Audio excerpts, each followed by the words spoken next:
Hello, friends. This is Dave Hurwitz, executive editor at ClassicsToday.com, here with Robert Schumann, Essential Works for Beginners.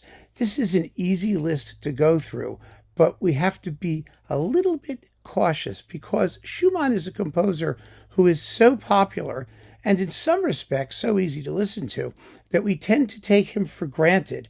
I only have 5 works on this list to get you started in Schumann, but once you digest those, there's a whole universe of stuff that's just kind of amazing, really full of fantasy and craziness. I mean, Schumann did go crazy. I mean, he wound up in an asylum. It was really very sad, his life. And he was always sort of obsessive compulsive. I'll get to that in a minute, too. Most of what he wrote was keyboard music, piano music, and there are piles of piano works that almost never get played and that are very, very beautiful. One of my favorites, I'll just mention it, it's not on the list, is the Songs of Dawn, it's called. And they're really, really beautiful works that are late works. Some of his late stuff, because he was going crazy, tends to be disparaged. But he was a remarkable genius. He had twin personalities, as you'll find in a moment. But to start with, to give yourself sort of the essential Schumann Satz of Schumann, start with his Piano Concerto. He only wrote one. He wrote some other shorter works for piano and orchestra, but his Piano Concerto in A minor is iconic, standard repertoire. Oh, look. Amazing stuff. Hey, Mildred, what you doing? You having a good time? Yeah? Good girl. She's a good girl. So Schumann's Piano Concerto, as I was saying, is amazing. It was the model for the Grieg Piano Concerto, with which it's often coupled on disc. But it has exactly the qualities, I think, that Schumann had in a special degree. That is a certain innocence, just an innocence of expression. This almost, I want to say infantilized, but that would be wrong. Just this directness and simplicity coupled with this wild, fantastic element. And you hear that in this concerto. You hear it very, very clearly. The very opening tune, this simple da da da da da da da da da da da, and then the orchestra surges in, and you're off on a journey. Same thing is true of the slow movement. Just da da da da ba ba ba ba da da da da. Just this wonderful, romantic, lyrical expression. And then the sweep of the finale. I mean, it just carries you along. It's marvelous. And it gives you, I think, his character in a nutshell. It really does. It sums it all up beautifully. So start with the Piano Concerto. After that, you should try some piano solo stuff. And the iconic piano solo work by Schumann, well, there are 2, and we're going to get to both of them. The first one is Carnival. It's a carnival. It's a series of character sketches of various personalities and types. Everybody pops up in this. His wife is in there, Clara Schumann. She's Chiarina. That was his nickname for her. And you've got these Commedia dell'arte characters. Commedia dell'arte are like Punch and Judy and those, puppet things that beat the crap out of each other. You've got Harlequin, Arlecchino, and they're all in there. Let's just put it that way. And then you have Schumann's twin personalities. He had twin personalities. One was named Eusebius, who was contemplative and thoughtful, and the other was Florestan, from Beethoven's Fidelio Florestan, heroic and impulsive and emotionally extrovert. And both of those characters are in there. And then he had this sort of group that he invented called the Davidsbundler, the what you might call David's Society group, the Davidsbundler, which he imagined was this group of thoughtful musical people who were always fighting the Philistines, the musical Philistines. And so there's a march of the David's Society against the Philistines. I mean, does this all sound nuts? Yes, Carnival is a crazy piece. fascinating for these little vignettes. And in the middle of Carnival is something called sphinxes. The sphinxes, there's a lot of debate as to whether or not you should play them, actually, because they're just three versions of 3 or 4 notes in long notes with no dynamics or indication, but the entire work is based on those combinations of notes. It's all very romantic and mysterious, and it's beautiful. So, but it's fun to listen to, and it's extremely virtuosic and a brilliant showpiece for the pianist. A thrilling work that, if you once you get to know it, will really unlock a whole world of wonderful pianistic expression, which was new. It was a revolutionary piece when it was composed. It was written, I think, in the 1830s, 40s, somewhere in there, 1840s maybe, 30s, in that vicinity. I never get dates, so don't even tell me. I don't care. It's the right period.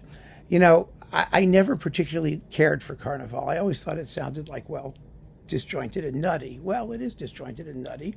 But over the years, I've come to enjoy it and appreciate it. It's taken me time. And, one of the things about Schumann is that he's, like I said, he's so popular and he's so taken for granted that people will throw things at you and say, oh, it's Carnival. Here, listen to it. You're going to love it. Well, you may or you may not. I don't think it helps anybody to assume that his music is going to appeal to everybody all the time instantly. Sometimes it will, and sometimes it won't. And you are perfectly within your rights if you're a won't. And that's what I mean by not taking Schumann seriously. Give him the credit for being a difficult, in a good way, composer, a composer who challenges you, who is going to show you new musical vistas, And then I think you'll come to enjoy him more because you'll listen more intently. And that's what I mean. You have to give him that kind of attention. So next, he wrote 4 symphonies and some other wonderful symphonic works, including a concert piece for 4 horns, which is like insane, and a bunch of lovely overtures like Manfred. But his first symphony, the Spring Symphony, is youthful and delicious and charming and full of good tunes, and it has a triangle in the first movement because springtime, the pretty, pretty ring time, the poem, and all that stuff where the birds are twittering and that stuff. It's a lovely, lovely work, and it's probably, all things considered, the most popular of all of his symphonies. Schumann as a symphonist is controversial. He's controversial because some people say that he didn't know how to orchestrate, that his orchestration is thick and clogged, and it is, and it got worse as he got older, but that doesn't mean that you can't play it marvelously. It just requires a conductor or, orchestras who are sensitive to each other and know when to back off and let something else pop out of the texture, and then you're fine. I mean, they get the job done very, very nicely. The Spring Symphony is a delicious work that I think you'll enjoy. And if you like it, usually you can buy Schumann symphonies in sets. I mean, they all fit very conveniently on 2 compact discs. If you're downloading, that's not even a consideration. You just download the whole kit and caboodle and you're in business. And so that's that. Next, we should do some songs. Schumann, as I said, was obsessive compulsive. Oh, yes. And he had the Year of Song, which was right after he got married, I think, to Clara. It was around, 1840-ish, somewhere there, 41, somewhere in there. And he spent all year just writing songs, churning them out by the bucket load. And he wrote some very, very famous song cycles, the most famous of which is probably Dichterliebe, that is, Poet's Love. It's a beautiful little cycle with about a dozen songs in it on poetry by Heinrich Heine, the great German poet. It's wonderful poetry. And it's all about how love sucks. I mean, that's what it is. It's just love sucks. I mean, you're in love and it causes you nothing but pain and misery. That's what the songs are about. It's very, very easy to find the texts. It's very easy to find performances on YouTube or anywhere. It's one of the most popular song cycles that gets recorded over and over again by people who do German lieder, but they are beautiful songs, very, very sensitively set, not long. Each one is a little vignette. It's like Carnival, each one is a little character study, but of course it's based on the text. And the interesting thing, the thing you want to pay attention to is the relationship between the setting, between the accompaniment and the words, And it's not a difficult work to listen to. I mean, it lasts like half an hour or so or less. I mean, it's not terribly time consuming, but it's emotionally very sensitive, a very, very beautiful setting. And there are many other song cycles by Schumann. There are two called the Liederkreis, which just means circle of songs. It just means a collection of songs. And then there's Frauenliebe und Leben, woman's life and love, which has the most embarrassing text you've ever heard in your life, set to absolutely exquisite music. It's a guy's view of everything that matters to a woman. And most of what matters to a woman is being a housewife and motherhood. And when her husband kicks the bucket, as he does prematurely in this particular song cycle, she just wants to crawl into the crypt and die with him. And so if you encounter that, that's what's going to happen in it. I've never quite cottoned to Frauenliebe und Leben because I find the text odious, but the music is marvelous, and I've seen wonderful performances of it, and female leader singers can't stay away from it, even though they might find the text similarly odious. Who knows? Anyway, there are great, great songs, and I'm very hesitant to take on the song repertoire in this series of talks, especially for beginners, because classical lieder are a world leader, German for songs, Lied, song, German, right? Lieder, which is the plural, songs, are a rarefied world of classical music snobbery and attitude all by itself. And so I try to approach the topic rather gingerly, and whether or not you get into it, it's like whether you'll get into opera. You have to enjoy the classically trained voice, and you have to really sit down with the text and follow the music. You just got to do it. And if you're not ready for that, don't. Really easy. It's not going anywhere. You can always come back and do it whenever you feel like it. So, but you can't really get to know Schumann unless you listen to his songs, because they contain some of his most intimate and emotionally direct, expressive music.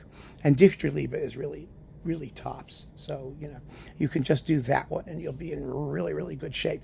Finally, the Fantasie in C major for piano.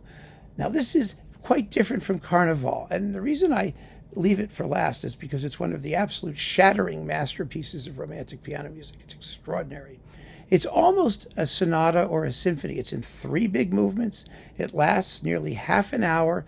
But the wonderful thing about it, and the thing about romantic composers and romantic music generally, is that they were often at their very best when they were writing music in what we would call free forms. In other words, they didn't have to write a sonata form first movement, then a slow movement, then a minuet or a scherzo, then a rondo finale.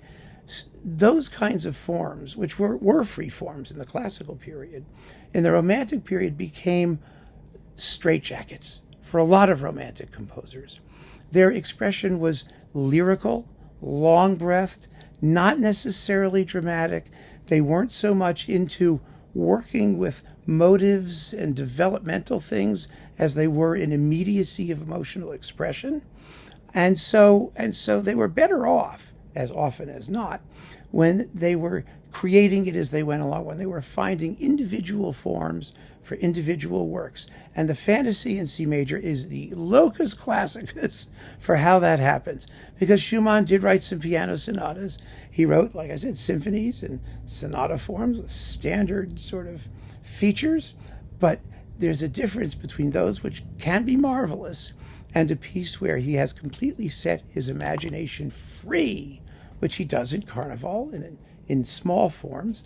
And in the Fantasie, he does it in large forms, in 3 big sections that follow no preconceived plan. I mean, the piece begins with something marked, durchaus leidenschaftlich. It's throughout passionate and fantastical. And then there's a march and there's a thing, and it ends quietly, actually. It's all just, it sounds like a spontaneous improvisation, just about. But it isn't. It's very, very carefully structured to create maximum contrast and depth of expression. It's an extraordinary piece, a wonderful piece, but it does reward serious concentration because it's big, it's long. You have to sit down with it and just let it seep into your being, and it's amazing. And if you basically spend some time with these 5 works, you're going to be in really, really good shape for Schumann. You can explore everything else that he did. I mean, there are some large choral works. There are the scenes from Goethe's Faust, probably his greatest work for chorus and orchestra. He wrote operas. He did all kinds of stuff. He really did. But mostly you're going to be listening to chamber works, which I haven't talked about here, but there are some lovely chamber works. His piano quartet, the piano quintet, his string quartets. I mean, they're all good pieces. They're all good pieces. But to begin with, you got to start. You got to start somewhere. Work with these 5. See where they take you, and you have all the tools you need to go and explore at your leisure. So keep on listening, friends. Thanks for joining me. Take care.